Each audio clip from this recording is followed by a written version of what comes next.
I am obviously acutely aware that my presence at this podium represents a few firsts. I am a Black, gay, immigrant woman, the first of all three of those to hold this position.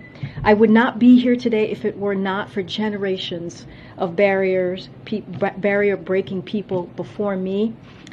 I stand on their shoulders. If it were not for generations of barrier-breaking people before me, I would not be here. But I benefit from their sacrifices. I have learned from their excellence, and I am forever grateful to them. Representation does matter. You hear us say this often in this administration, and no one understands this better than President Biden. All right, guys, so we have a small but interesting piece of news that I want to talk about quickly here that may smell disaster for White House Affirmative Action Press Secretary Ms. KARINE Jean-Pierre, whom you guys should recall had a terrible week after replacing Jen Psaki. Okay, again, it is her first week on the job. And she just clearly in over her head, right? She's clearly not cut out for the job. She simply can't answer any questions. She's unprepared.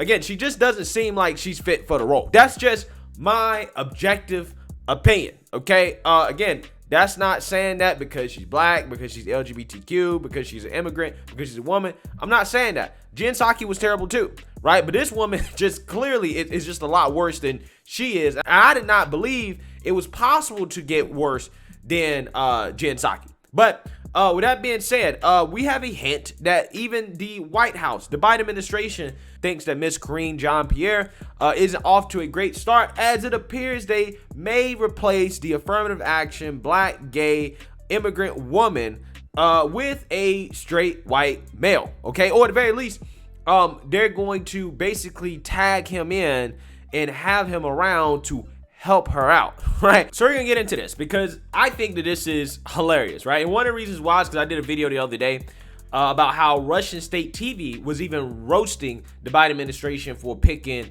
Miss KARINE Jean-Pierre to take the job because, you know, clearly she wasn't pushing her real qualifications as much as she was pushing her woke qualifications, right? And even our adversaries overseas are laughing at that, right? They're laughing at us, okay? And they made a joke that she was going to be replaced by a straight white male.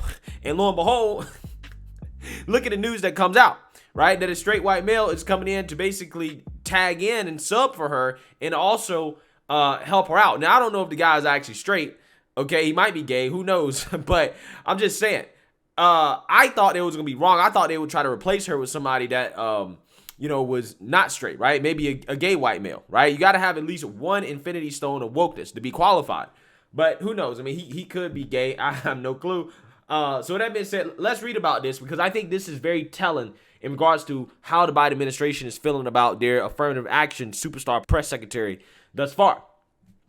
Chief Pentagon spokesperson John Kirby is moving to the White House, but what he'll do there, no one really knows.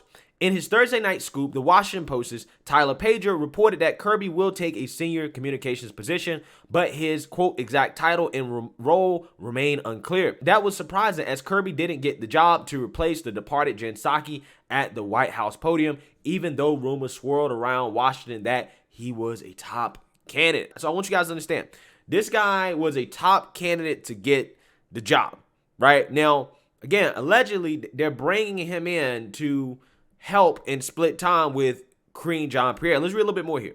But Kirby has found a White House gig after all, even if no one we've talked to can articulate what it is. We've heard a variety of explanations.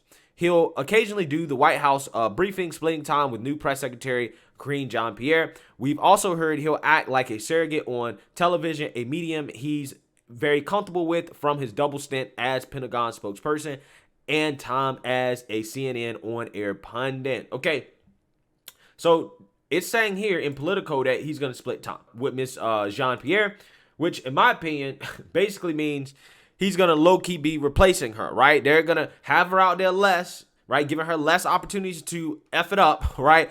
And drag somebody out there that's a little bit more seasoned, okay?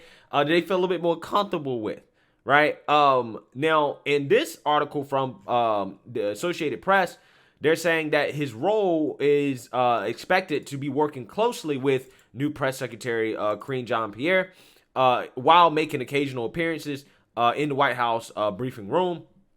So with that being said, what I believe that's going on here is the obvious.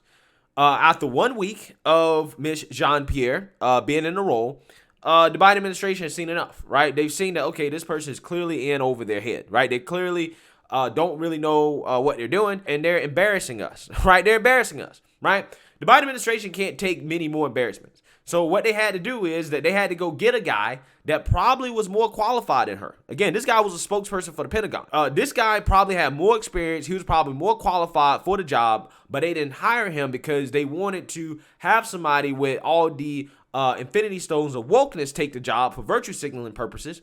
So they had to bring this guy in and say, look, you got to help this woman out, right? She's struggling out here, right? She's struggling, okay? The straight white male has to come help out the black LGBTQ immigrant woman, right? That's what's going on here. Because at the end of the day, it seems to me that that straight white male, assuming he's straight, should have got the job in the first place. He should have been the one to get the job, okay? But they gave it to her because of all qualifications that have nothing to do with merit, right? Had nothing to do with merit. So with that being said, one of the reasons why, I talk about this a lot is because of how embarrassing it is for black folks. Every time you roll one of these affirmative action hires out, okay, and they come out here and they do a bad job, that makes it worse for black folks who are actually qualified, which I'm pretty sure there are plenty of those people, right? There are plenty of black folks out here that can do that job, that are thoroughly qualified, that aren't going to embarrass black people and set black people back when it comes to getting jobs like this, because that is what happens. When you put somebody out there that is not qualified, that is messing up, that everybody knows got the position just because of what's between their legs or their skin color or their, sexuality. When people know that and they do a bad job, it makes it so that anybody you hire moving forward that is black or has any of those characteristics, they're automatically going to be looked down on as less qualified, right? They're going to be scrutinized more. They're going to be less respected because you're rolling out people that are not good representations of the actual talent in those communities, right? And that's the problem. That's why I don't like affirmative action hires, because when they don't work out, right, when they clearly are in over their head, it makes everybody else look bad. It makes the qualified candidates look bad, and everybody's going to think that, okay, well, this person only got the job because of their skin color, right? Even if they are thoroughly qualified for the job, right? That's the problem. And I wish that the left and the Democrats would stop doing this, okay? Stop rolling out these people that clearly in over their heads just for representation purposes. Because, again, it's embarrassing. It really is. Not only are the American people laughing at this, but you got people overseas laughing at this, making fun of this clown show at the White House, right? So, with that being said, again, I'm not surprised to see the White House bringing in a straight white male, right, to clean up the mess that was caused because they decided to, woke virtue signal and to incorporate affirmative action into picking their press secretary, the spokesperson for the president of the United States. Again, it's really a damn shame. However, no matter how bad it gets, I don't think that they will fire her, because if they fire her, then they'll be accused of racism, sexism, homophobic bigotry, right? So they're not going to fire her. I think that what will happen is that over time, you'll start to see more of this guy, and they'll basically be splitting the role, okay? I think that's what will happen unless she drastically improves at her job. But with that being said, I expect her to last about a year before she steps down to, again, take a job at, some mainstream liberal media news outlet to, do a show that nobody's going to watch. So let me know what you guys think. Make sure you like, comment, and subscribe. Most importantly, share a black conservative perspective. Peace.